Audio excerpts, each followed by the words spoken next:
An old antebellum plantation turned bed and breakfast. The Myrtles Plantation is no stranger to ghost stories. From murders to being built on alleged Native American burial ground, this historic home has many legends and is said to be one of the most haunted places in the United States. Welcome to Melissa After Midnight, where we will discuss the ghosts of the Myrtle Plantation. Built in the late 1700s and named after the beautiful crepe myrtle trees that grow on the land, the Myrtles Plantation has seen many different families and owners. It has also seen many deaths. Of course, where there is death, there are ghost stories. One of these stories is that of a slave named Chloe. Chloe was said to be a bit of a troublemaker. The legend says that she often eavesdropped at keyholes until one day she was caught and had one ear cut off for punishment.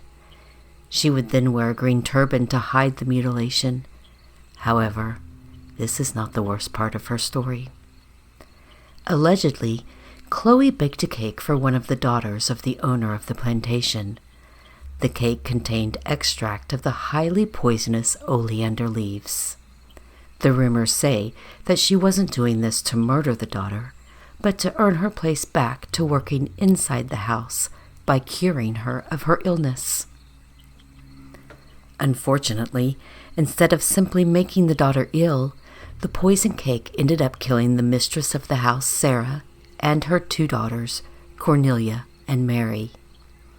Fearing retribution for harboring a murderer, or perhaps as punishment for killing their owners, the other slaves allegedly hanged her and threw her body into the Mississippi River.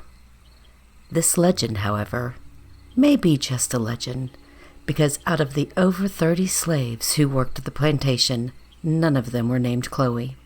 On top of that, even though the story says Sarah and her two daughters died from the poisoning, Sarah and Cornelia, along with Cornelia's brother James, died from yellow fever, and Mary lived to become an adult.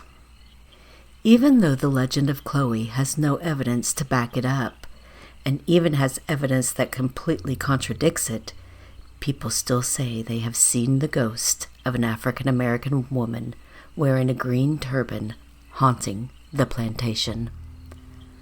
Regarding Sarah, Cornelia, and James, stories say that a mirror in the house trapped their spirits. According to old customs, when someone dies, all the mirrors inside the house must be covered, lest the spirit of the deceased be trapped in it forever. Supposedly, this mirror was accidentally left uncovered, dooming Sarah and her children to spend their afterlife inside the mirror forever. Reports have been made of seeing the three ghosts in the mirror, as well as mysterious handprints appearing on its surface. Could this be the ghosts of Sarah, Cornelia, and James attempting to escape?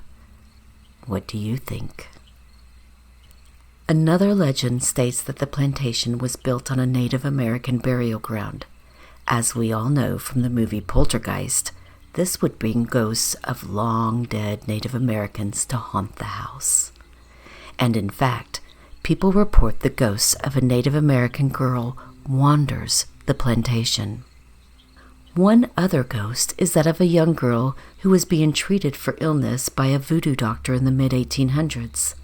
Despite the doctor's efforts, she passed away in one of the bedrooms and reportedly haunts that room, named the William Winters Room, practicing voodoo on anyone who dares to sleep in it. Are you brave enough to spend the night in this room? Speaking of William Winters, of all the rumors of murders on the plantation, only the murder of William Drew Winters has been confirmed. William was shot on the front porch of the house and attempted to crawl his way up the stairs for help. Unfortunately, he didn't make it, dying on the 17th step. His ghost is said to repeat his final moments over and over, being seen staggering or crawling up the stairs of the house only to collapse on the 17th step. These are only a fraction of the stories about the Myrtles Plantation. Each room of the house has its own stories and ghostly encounters, from feeling the bedding being pulled in Cypress Cottage to having trinkets stolen by Chloe in the caretaker's quarters. Many skeptics have left the plantation believers, and its large amount of paranormal activity has dubbed it the most haunted place in America. What was your favorite legend in this video? Do you have any experiences from the Myrtle Plantation? Comment below.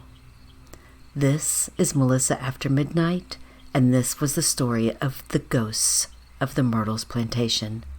Thank you for watching. Subscribe for more spooky stories and terrifying tales. Have sweet dreams.